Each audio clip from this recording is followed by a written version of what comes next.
동서양을 막론하고 각지에는 민족의 고유한 신들의 이야기가 전해집니다. 서양의 그리스 로마 신화, 인도의 힌두교 신화, 중국의 도교 신화, 그리고 아프리카와 아메리카 등지에도 독특한 신화들이 전해집니다. 한국에도 고대부터 신화가 전해져 왔고 마음을 다해 신들을 모신 역사가 있습니다. 그런데 한국의 신화는 여러 가지 이유로 인하여 우리에게 잊혀져 왔습니다. 프리 채널에서는 한국의 신화, 그 중에서도 입에서 입으로 전해진 구전 신화에 담긴 서사와 의미, 그리고 이와 관련된 문화예술에 대해서 소개하려고 합니다. 프리는 신화를 의미하는 우리말이죠.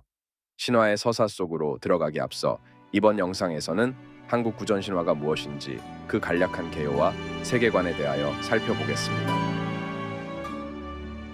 한국 신화는 크게 두 가지로 분류됩니다.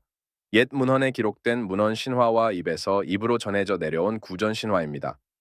문헌 신화의 경우 대부분 건국 신화로서 전해지기 때문에 개국 시조에 대한 신격화가 강하게 들어가 있으며 이야기의 수가 비교적 적은 편입니다. 한편 구전 신화는 지역에 따라 매우 다양한 이야기가 나타나는데 신화 속 다양한 신들의 이야기는 한국 민속 신앙의 근간이 되었습니다. 아기를 점지하고 보호하는 삼신 할머니부터 상와 숲을 지키는 산신, 물과 바다를 지키는 용왕 등에 대한 이야기는 마을과 집안에서 옛 어른들의 입으로 구전되어 왔습니다. 그런데 마을과 가정의 구전이 끊기고 잊혀지고 있을 때 우리 구전 신화를 가장 풍부하고 다채롭게 전승해온 집단이 있으니 바로 무속입니다. 굿이라는 철저한 종교 의례의 틀 안에서 무당과 박수들은 오래전부터 내려오는 신들의 이야기를 기억하고 노래했습니다. 신들의 이야기가 잊혀가는 오늘날에도 그들은 무가와 축원문을 통해 그것을 암송합니다. 무속신앙은 삼국시대와 고조선 시대까지 거슬러 올라가는 우리 고유의 신앙이기도 합니다. 따라서 다른 나라에서는 찾아볼 수 없는 한국 고유의 신화가 그 신앙체계 안에 생생히 숨쉬고 있는 것입니다. 게다가 놀랍게도 그 이야기들은 당운 신화와 같은 고대 문헌 신화와 한 줄기로 이어져 있습니다. 한국 구전 신화는 1920년대부터 본격적으로 채록되었기 때문에 그 근원이 언제부터인지 알기 어려워서 의문시된 면도 있었습니다. 그렇지만 구전 신화를 자세히 살펴보면 문헌에 기록된 한국의 고대 신화에서 그 뿌리를 찾을 수 있습니다. 문헌 신화와 구전 신화는 별개의 것이 아니라 한민족의 기나긴 역사를 가로질러 온 한국 신화의 뿌리와 꽃인 것입니다. 한국 구전 신화는 지역에 따라 다양하게 전승되어 왔는데 팔도라고 불리는 8지역에 제주도까지 더하여 총 9개의 지역에서 제각기 다른 버전의 신화를 전하고 있습니다. 이 중에서 가장 다양하고 풍부한 신화가 보존되어 있는 지역은 북쪽 끝 관북지방 함경도와 남쪽 끝 제주도입니다. 중심 지역에서는 유교, 불교, 도교 등 외래 사상과 종교들이 들어오고 발전하며 민속 신앙을 밀어냈던 반면 그와 멀리 떨어진 지역에서 고유한 문화가 오랫동안 유지되었던 까닭일 것입니다. 지역별로 조금씩 다른 버전의 이야기가 전해지지만 함경도부터 제주도까지 한국 구전 신화의 내용은 대체로 공통됩니다. 약간의 변이형이 있을 뿐이죠. 다만 제주도에는 조금 더 독특한 신화들도 전해지는데 당신본풀이와 조상신본풀이입니다. 제주 신화는 일반 신본풀이, 당신본풀이, 조상신본풀이 이렇게 세 가지로 분류됩니다. 일반 신본풀이는 한반도 여타 지역 신화와 공통된 내용을 담고 있는데 하늘과 땅, 탄생과 죽음, 운명과 복 등 세상의 면면에 대한 신화입니다. 당신본풀이는 각 마을을 수호하는 당신의 신화이고 조상신본풀이는 한 가문의 조상신에 대한 신화입니다. 당신과 조상신이 특정 지역과 가문에 제한적으로 신앙되는 반면 일반신은 제주 어디에서나 신앙됩니다. 당신본풀이와 조상신본풀이는 지역과 가문 내에서 전해지는 제주 특유의 신화이면서 일반 신본풀이와도 결합되어 제주 신화의 독특한 세계관을 이루고 있습니다. 한국 신화의 세계관은 크게 땅의 세계와 하늘의 세계로 구분됩니다. 하늘의 세계는 성간, 천하궁, 옥황 등으로 불립니다. 신과 신선들이 사는 신성한 세계죠. 이곳에는 신, 신선, 서인, 성간 사람, 천상 사람이 살고 있다고 합니다. 성간에는 서인님이 머무릅니다. 선간에는 특별한 공간들이 나타납니다. 특히 서천서역국은 사람들이 귀한 것을 찾거나 해결하러 떠나는 곳입니다. 서인님은 해와 달을 떼러 그곳에 가고 바리대기는 약수를 찾아 그곳에 갑니다. 삼태자풀이에서는 하늘역이라는 이름으로 나타나기도 합니다. 서천은 본래 불교에서 극락의 다른 이름이고 인도의 별칭이기도 하기 때문에 이것은 불교의 영향을 받은 명칭이고 하늘녘이 고유 이름에 더 가깝다고 볼 수 있겠습니다. 하늘에는 신령한 꽃밭이 있는데 서천꽃밭이라고도 합니다.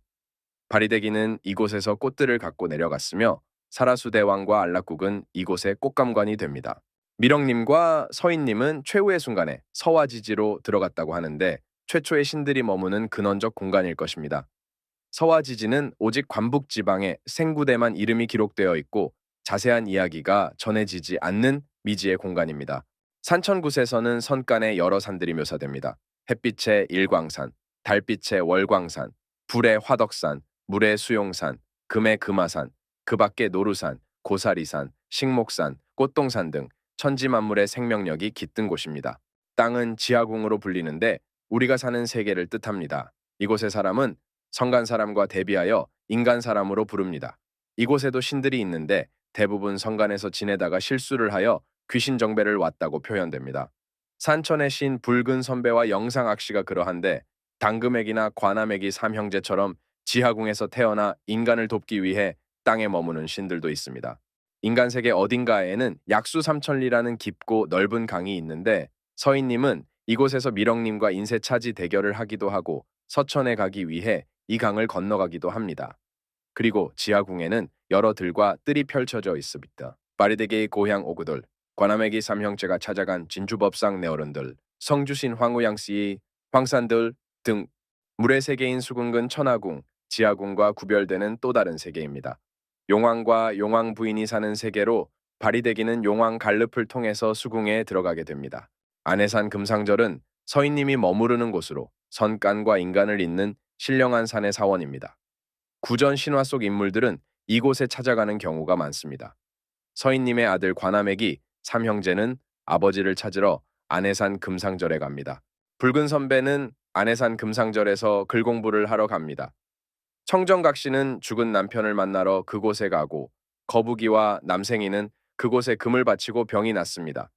바리대기의 부모는 안해산 금상절에 자식 얻기를 기도합니다. 그리고 바리대기가 찾으러 간 여러 가지 영약 중에는 안하산 수리취가 있었다고 언급되기도 하는데 여기서의 안하산 또한 안해산일 것입니다. 서인님이 세웠다고 하는 금상절은 금산절로 표현되기도 하는데 그 어원은 금, 산, 절, 즉 신이 사는 사원으로 풀이할 수 있습니다. 안해산의 어원은 한반도 지명 가운데 안하골, 안하골, 안악골 등을 참고하여 추리해 볼 수 있습니다. 이 지명들은 아늑하다, 안쪽, 안에라는 뜻에서 유래했다고 전해집니다. 그렇다면 안해산은 세상의 내면, 깊고 아늑한 공간을 의미하는 이름으로 생각됩니다. 서인님은 안해산에 머무르기 이전에 황금산에 머물렀다고 하고 스스로를 황금산 황해중, 황금산 황도사, 황금대사 등으로 소개하기도 하죠. 황금산에 대해서 한, 금, 즉 큰 신으로 풀이한 분석도 있습니다. 또는 어쩌면 환한 신일 수도 있겠지요. 당운 신화 속 환웅의 이름과도 유사하게 들립니다. 환웅의 영웅, 웅자가 신을 의미한다고 생각해보면 이를 환, 금으로 읽을 수도 있지 않을까요? 관서지방의 성신국과 제주의 초감제에는 한국 신화의 세계관을 알 수 있는 구절이 나옵니다. 귀신 중엔 옥황상제 대면광, 지부사천왕, 명부올라 시왕전, 왕 중에는 천지왕, 지부왕, 사천왕, 박오왕, 서수아미, 저승차진 대별왕, 이승차진 소별왕, 산차진 산신대왕, 물차진은 대사용궁, 4,008만 제조왕의 소틀 빌고 사해 요왕의 물을 빌어 청개수며 옥개수의 외무직의 흰띠를 띄워 수인씨의 불을 빌어 산신님의 약초를 빌어 지하궁의 불을 이어 천하궁의 김을 올려 안개결로 구름결에 일덕으로 빚어내고 월덕으로 빚어내어 희나 백설기 거무나 덩시루. 한국 신화는 계보가 불분명하고 모호하다라는 이야기를 하기도 합니다. 그러나 잘 살펴보면 서인님이라는 신을 중심으로 많은 이야기가 펼쳐진다는 것을 알 수 있죠. 석간님, 재성님, 황금산 황해중 등 다양한 이름으로 나타나는 서인님은 천지를 개벽한 미령님과 대결하기도 하고 출산과 육아의 신 당금애기와 부부의 연을 맺기도 합니다. 오구신 바리대기가 헤맬 때 돕기도 하고 산천신, 붉은 선배의 스승이 되기도 합니다. 한반도 전역에서 가장 많이 나타나는 신화는 바리대기 신화와 당금애기 신화입니다. 죽음과 저승기를 담당하는 바리대기와 생명과 탄생을 담당하는 당금애기는 인간의 신비로운 시작과 끝을 상징하고 있습니다. 바리대기의 배우자는 전승에 따라 다른 이름으로 나타납니다. 무장승, 동수자, 미륵님, 성한 사람 등 이들은 이름만 다를 뿐 거의 유사한 역할로 나타납니다. 안동본에서는 미륵님이라고 나타나니 창세 신화 속에서 천지개벽을 했다는 미륵님과 동일시되는 시인이라고 볼 수도 있을 것입니다. 제주도에는 마을마다 고유한 신들이 모셔지는데 이 모든 신들의 어버이는 백주또와 소천국이라고 합니다.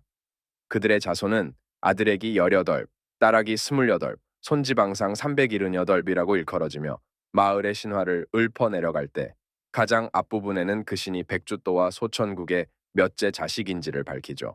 큰아들은 거물 문국성, 둘째 아들은 대정 광정당, 셋째 아들은 운내끼, 넷째 아들은 내화땅과 광양당.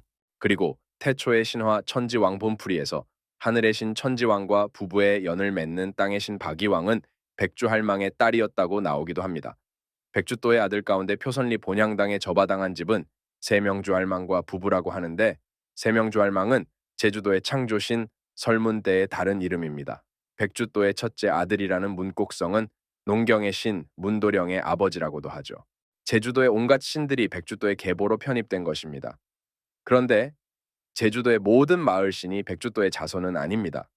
천지왕의 신하 송씨대왕의 자손이라고 하는 경우도 있는데 여기에는 송씨할망, 송씨아미, 송씨도령, 화덕진군 등 여러 신들이 있습니다.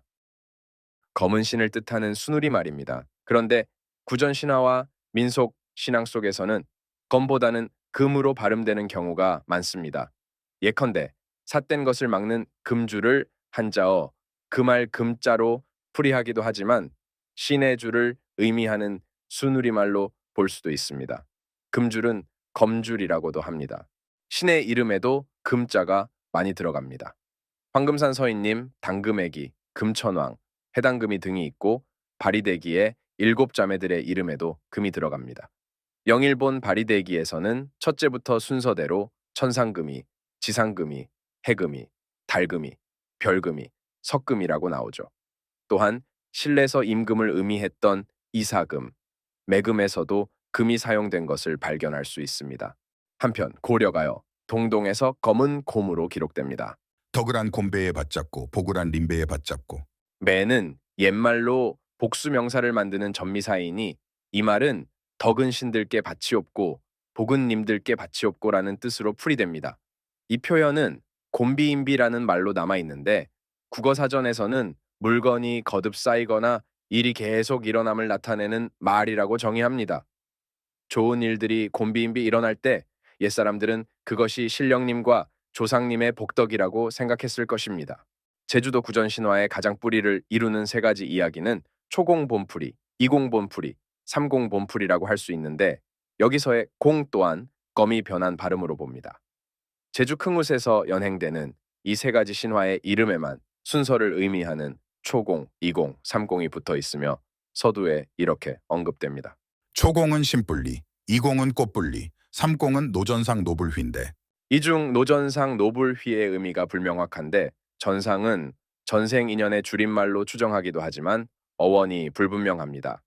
다만 제주 신화에서 운명, 재물, 행운을 뜻하는 말로 쓰이며 노 또한 뜻밖의 얻은 재물이나 행운을 의미하는 순우리 말로 이해해 볼 수 있습니다. 한반도 본토 신화에서도 순서와 숫자가 붙은 명칭이 나타나는데 초가망, 이가망, 삼가망이 그것입니다.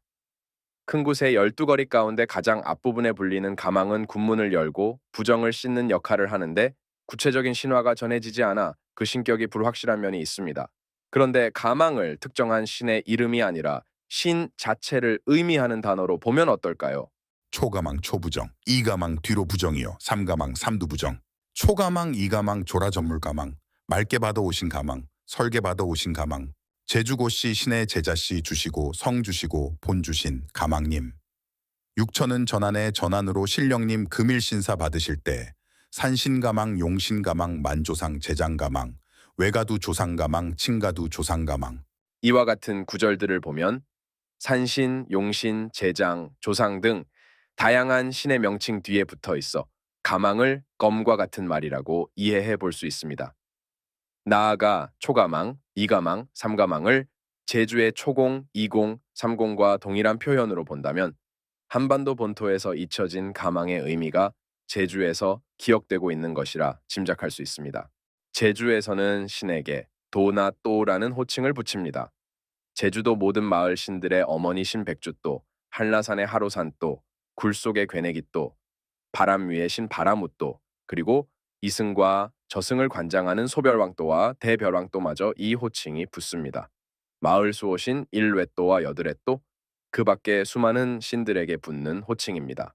우리 민속에서 신령한 대상에 당이라는 말을 붙일 때가 많은데 마을의 수호신은 당산 또는 도당, 신목은 당나무, 샤먼은 무당 또는 당골 등으로 부릅니다. 신의 명칭에도 나타나는데 삼신당금액이, 천신당칠성 등이 있고 천지개벽의 신, 미럭님을 미럭당, 미럭땡 등으로 표현하기도 합니다. 대체로 한자 집당으로 풀이하는데 고조선 신화 속 단군이나 튀르크, 신화 속 탱그리에서 유래한 것으로 생각해 볼 여지도 있겠습니다. 서인은 천신 서인님의 이름에만 나오는 것이 아니라 주로 북부 지방에서 신을 뜻하는 일반 명사처럼 쓰입니다. 이와 구분하기 위해 천신 서인님은 석가 서인, 성안 서인, 황금산 서인 등으로 불리기도 합니다. 서인은 보통 성인의 발음이 변한 것으로 보는데 신선 사상이 발달한 한국의 문화적 배경을 감안하면 선 또는 선인이 변한 것으로 생각해 볼 수도 있습니다.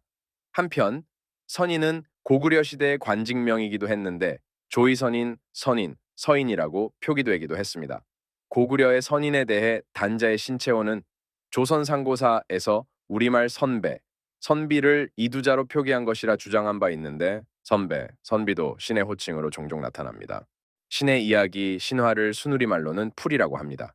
제석풀이, 삼태자풀이, 칠성풀이, 오구풀이 등 제주에서는 봄풀이라고 하는데 근본의 이야기를 풀어낸다는 의미를 담고 있습니다. 민속신앙에서 믿는 신들이 어디서 왔는지 그 근본 내력을 푼다는 뜻입니다. 때로는 신에게 축원을 하기 위해 맞이를 하여 신들을 이 땅으로 불러 모시는 일을 합니다. 신이 내려오는 길을 만들고 문을 여는 의식입니다. 그리고 놀이, 굿놀이를 하여 신들의 이야기를 연극과 몸짓으로 보여주기도 합니다. 탈을 쓰고 하는 놀이도 있기에 한국 가면극의 기원으로 여겨지기도 합니다. 맞이와 풀이와 놀이는 한민족의 신들을 기리고 모시는 세 가지 방법을 보여주는 것입니다. 이렇게 한국 구전 신화에 대해 간략하게 탐구해 보았습니다. 다음 영상부터는 한국 구전 신화가 구체적으로 어떤 내용을 담고 있는지 하나씩 소개해 드리고자 합니다. 하늘과 땅이 처음 열린 이야기부터 시작해 보겠습니다.